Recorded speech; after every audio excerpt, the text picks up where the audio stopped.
to the end of the season. I mean, kind of, with the tell-all. But this Turns out Ben's an alien. Mahogany is a robot. This is season 5, episode 16, Unfinished Business. Before I say any more... And the rest of them are lizard people. I've been trying to remember to tell you guys something all season, which is that we started watching a show, Lieutenant Joe Kendra Investigates or something, and we started watching it. Do you have any clue where I'm going with this? You seem totally confused. And while we were watching, John goes, oh, yeah. That's the dude. And I said, what dude? He goes, that's the dude from the show. And I said, that's still not helpful. Remember last season, Jeffrey, the guy who, I guess... wife beater? Yeah. A girlfriend beater? Eventually it came out. Beater. He went to, I think, Russia? Yeah.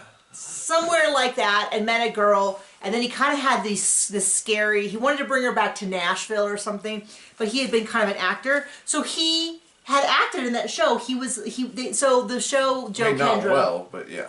Well, they were like police... I guess pretty good for a lizard person. It was a police recreation, so he's like talking about the case, and we're like, oh, and we saw him on at least 3 episodes.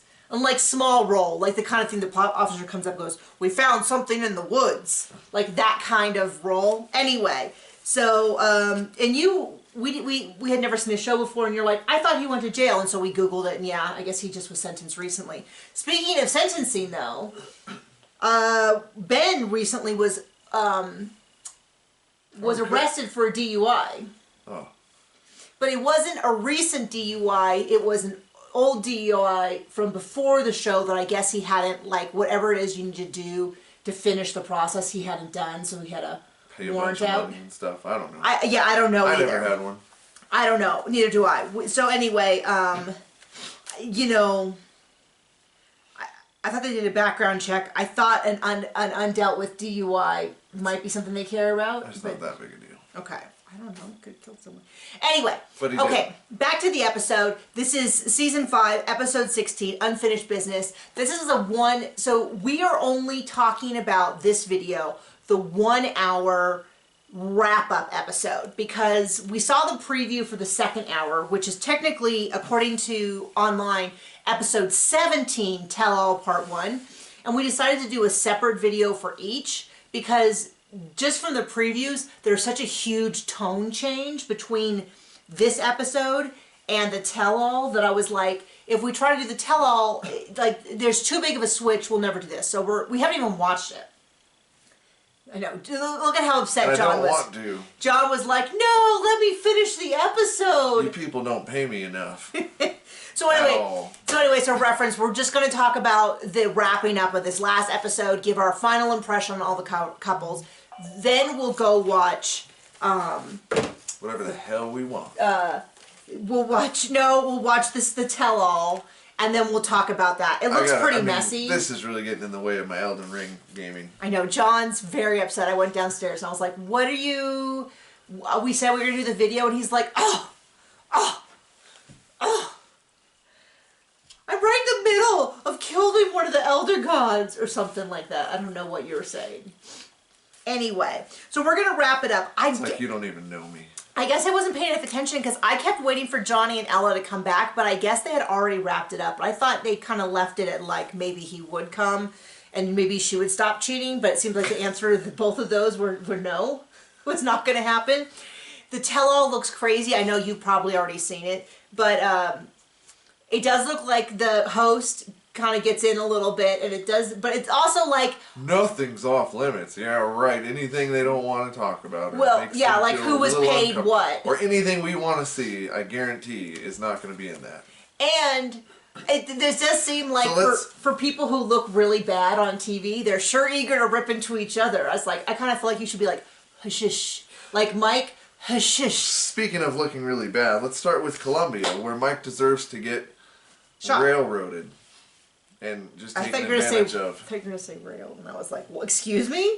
It's not what I think you meant. I'm not going to go that far, but... Anyway, he's crying, she's crying, he's hurt. I have given her a very hard time about leading him on, but he's a loser. But as of 3 episodes ago, at this point, they've been trying to get him out of the house for 3 episodes. At this point, though, she's made it clear. She has broken up. She says, I won't be taking any more money. I'm done. Okay, that is clear cut. That is a boundary. And now he, like, won't leave the house. And he's, like, running around not leaving the house. And it's a little bit like, I'm starting to go, like, I don't, you know, part of me goes, call the police. But then I'm like, I don't actually know if that's actually going to help anything in that country. But, you know, everyone's trying to get him out of the house. The mom is a little bit like, he paid our bills when we had nothing. You sure you don't want to rethink this? And she's like, no, not interested. Which is her right. Doesn't matter if he was a Greek god. She has a right to break up with him. Doesn't matter if she thinks he's gross. She should have broken up with him halfway through that first visit. Except hoes be hoeing, and she keeps on hoeing. Well, I mean... I am not wrong. But he did not... He knew what he... Apparently it's very clear that he struck a business agreement with her. She does the sexy time for him alone, and he's going to pay her bills. Anyway, mom is all in, you know, like, I'm sorry you have to break up with the cash cow. He keeps offering to keep paying for rent. It's very much like, he, like, yells at her about how she's nothing, he's the best thing he's had. Then he turns around and is like, I'll give you money. And then she's like, no. Then he's like, you blah, blah, blah, blah, blah. It's very much like, ugh, this all needs to stop. Like, all of this. He needs to go home. It's just a mess. Like, I don't want any part of it. Any wrap-up thoughts? They should never see each other. So yeah, it ended, and he's like, okay, it's over, and he tells his dads, or his dad and his grandpa, I don't know or care. And then he calls her back and says, I want to pay for all your stuff again and get married in September. It's like... Yeah, no. He was like, I'm going to pay for everything because I care about you. You She's definitely deserve to have your bank account emptied by her. Yeah, and then... Because you're dumb. Yeah, well, now at this point, you know, she probably feels like she earns it. What was that quote by Michael Scott that sums this up perfectly? It was, desperation leads to the quickest results, I think, something like that. Yeah, so he's like, I want to pay for your stuff because I care about you and the kids, and then I can come back and we can get married. And she's like, no, I don't She did want not that. say no. Oh, she did not? No. Anyway, that's all of this. Jasmine and Gino, they're fighting again.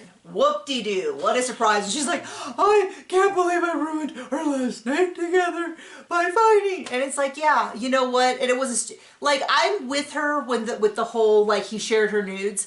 But I don't think it really bothers her that much because she so quickly moves on to things like, you didn't force your ex to change her last name. It's like, he can't, now that the divorce is done, I don't think there's anything he can do. If she wants to keep the last name, she can keep the last name. You know, if she had that name, I know a lot of people who, you know, if they've written books, if they're not going to change their last name, they're doctors. I thought Tina Turner was the definitive answer to this one.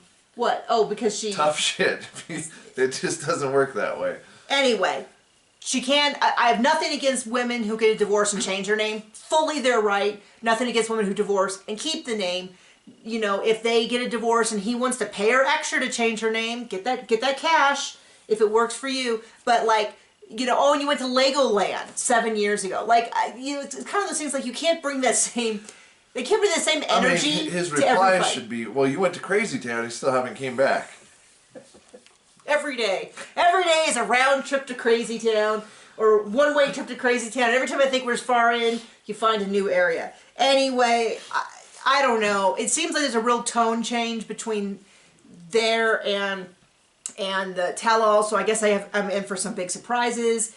Memphis and Hamza, for as annoying as Memphis was, I have no complaints. They seem to genuinely... He had a really sweet line about something like, when she's gone, it's like I'm a body with no heart. Oh, don't make that face. Everyone thought it was romantic, John. Have you watched any other episodes? Because it's not. Like, anyway, they genuinely seem to at least, like, not using the other for money. Maybe for sex, maybe for unfulfilled something, but at least they seem to be pretty upfront. They seem to care about each other. They had a genuine parting at the airport that seems... We might see them on 90 Day Fiance at some point. We'll see. So that was easy. Ben and Mahogany. Zero... I cannot express how little interest I have in their relationship until I actually get some truth that's like where she says, yeah, I did it for the $1,000, and frankly, half the time I would just say, yeah, I would just repeat whatever he said, or I would just say, yeah, you're so right. And I don't even know what I told him. but I wasn't going to take him to my house or whatever. Or if it's like, yeah, Ben and he just wanted to be on TV, and so I said, sure. And then I thought it was weird. I mean, I don't care. Who knows what lizard people think? I don't know, but that at least, I would be interested in that. But this whole like, she doesn't seem to be who she says she is. Not interested. Don't care. It's so stupid. It's so gross. It's embarrassing. Like, I don't know that I could look my father in the face if I saw him humiliate himself like that on TV with someone my age, talking about their deep spiritual godly connection, and she's walking around in that blue blazer like she's a sugar baker from the 80s, you know, just marching around. And then so she runs, she's still right. This is what confuses me, is that they'll end a scene and then they'll come back on it, and I was like, oh, she ran off again, and John's like, no, that's the same thing from last time. And it's like we're actually rolling back. Like, I can't remember how many times did she run off. 1 billion? 2? I don't know, because they'll drag it over episodes. Anyway, we see the camera person. She's like, get away from me. I don't want to be involved. And then I guess he just leaves the country, and he's like, well, I just don't know. She just can't trust in it. No, she's a liar. I don't know what her lie is, but she's lying. I don't care. Here's the thing. I don't care. I don't care what the lie is, because him being an absolute Fruit Loop, being like, oh, well, she just doesn't trust in this love we have. What love you have?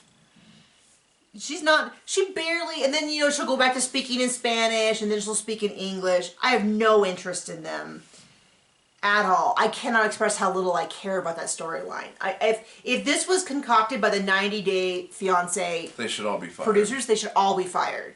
Like, I mean, they should also all be fired just for having this on in a segment, because it's terrible. Well, I mean, this is where I say, if this was at least not dragged over episodes and episodes, I could at least be like, oh, that was 5 minutes, instead of it being like 3 weeks of my life. Like I said, I 1,000,000 times over want to look at 2 middle-aged data consultants eat soup that I at least believe is going to have the most boring relationship on earth, but have some genuine affection with each other than whatever's going on with Ben and Mahogany. Oh, that kiss they had will haunt me for a lifetime. Lastly up, Usman and Kimberly waves goodbye to the backside of her. And then Ghost calls his girl Zara. Unbuttons his shirt. Ugh, gotta get that, you know, little chest showing. Gets his little soldier boy and calls her, and then she's like, oh, I missed you, I missed talking to you, blah, blah, blah. And I'm like, is he setting up season 3, his 3rd season on the show with Zara? I mean, I believe that he would be lucky to have her, in that she is his age. She's way out of, let's be clear, she's way out of his league. Like, this guy who debased himself to every middle-aged white lady in America. No, she should go after Kimberly's son, is who she should go after. Like, that's the love connection. That's who she deserves. I don't know anything about him, but he's handsome, and she's beautiful. Seems that we're already ahead of the curve with that. So it was just so gross to me that he, like, is like, yes, Kimberly, I'm going to be your boyfriend. We're back together. And then immediately calls Zara. And it's just like, oh, you kidding me? Keep it classy. Like, Tanzania. Like, this, I don't know. He's so like, you know, he reminds me of the kind of guy in high school that you would, like, give a chance to, because he's dorky, he's kind of, but he seems to like you, so you're like, well, maybe I should go for a nice guy. And then he turns out to be the biggest jerk in the world and cheats on you, and you're like, this is why I don't date nice guys. It's like that guy. He's like that guy in that. I can't tell you how many times I've had that exact situation. I told you my dating life was a bit of a mess before we met. Anyway, he thinks he's hot, but she seems to be just buying it all up. She's just lapping it up, and, oh, she couldn't handle my career, and I'm thinking, what career? Delusion is as delusion does. I mean, if the song he's saying Kimberly is any indication of his singing ability, not impressed. So anyway, and I'm just kind of like, to me it's so clear that he is not into her. I don't know why he keeps like chasing after her. Like that whole like have a nice flight is exactly where it should have ended. It should have ended there. And he should have just been like, I don't know why. She seemed like she was loyal and she flipped out. And I don't know why I would, you know, all that kind of stuff. But whatever, he's all in and then he's not and all that. I know what I was going to say. Because he wants to be in the show and he wants the PS5 and he wants the big, huge gold necklace. And the MacBook Pro. The MacBook Pro. Yeah, I mean, that's pretty clear. That's what's going on. Although you think that he could, I don't know. It seems weird to me that he was so insistent to get Zara, the phone call with Zara, on camera. Is kind of the part. That's why I'm like, are we going to see him next season with the real love of his life, Zara? He might be sleazy, but he's not dumb. Well, those two aren't mutually exclusive by any means. Anyway, I'm so excited to have that wrapped up, and I'm excited to get to the tell-all, although I'm going to be a little infuriated because the idea that Kimberly and Ben and Mike has any right to judge any of the rest of them is a little bit like, that's just unacceptable to me. So we will be back in a few hours with the second half of the episode. Okay, bye.